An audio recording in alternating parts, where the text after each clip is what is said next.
Hi, I'm Sherry Stump. Thank you for joining me today. I'm reading from the devotional book, God's Amazing Grace by Ellen White.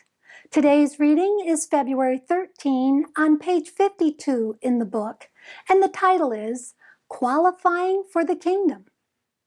In Mark chapter 10 and verse 15 we read, "Verily I say unto you, whosoever shall not receive the kingdom of God as a little child, he shall not enter therein." Christ does not acknowledge any caste, color, or grade as necessary to become a subject of his kingdom.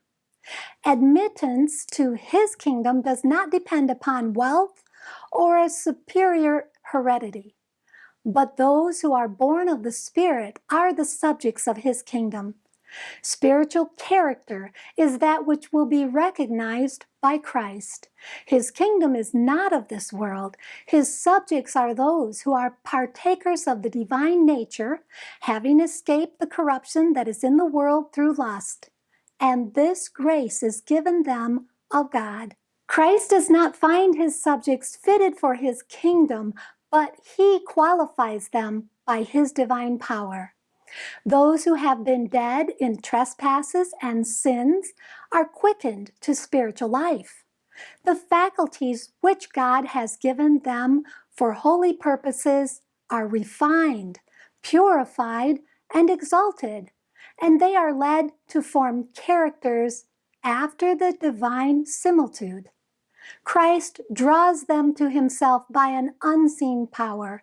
He is the light of life, and he imbues them with his own spirit.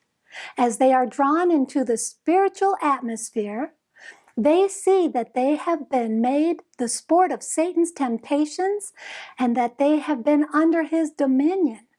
But they break the yoke of fleshly lusts and refuse to be the servants of sin. They realize that they have exchanged captains, and they take their directions from the lips of Jesus.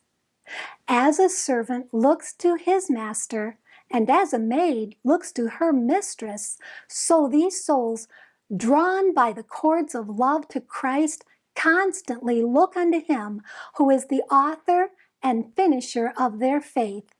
By beholding Jesus, by obeying his requirements, they increase in the knowledge of God and of Jesus Christ, whom he has sent.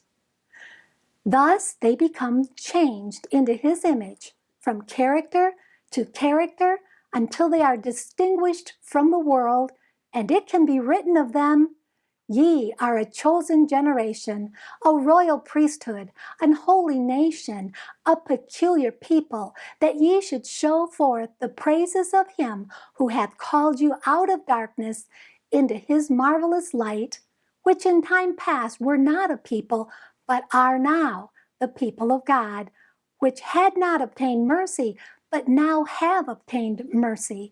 1 Peter 2, 9 and 10. Thank you for being with me today. I liked where it says, Christ draws them to himself by an unseen power.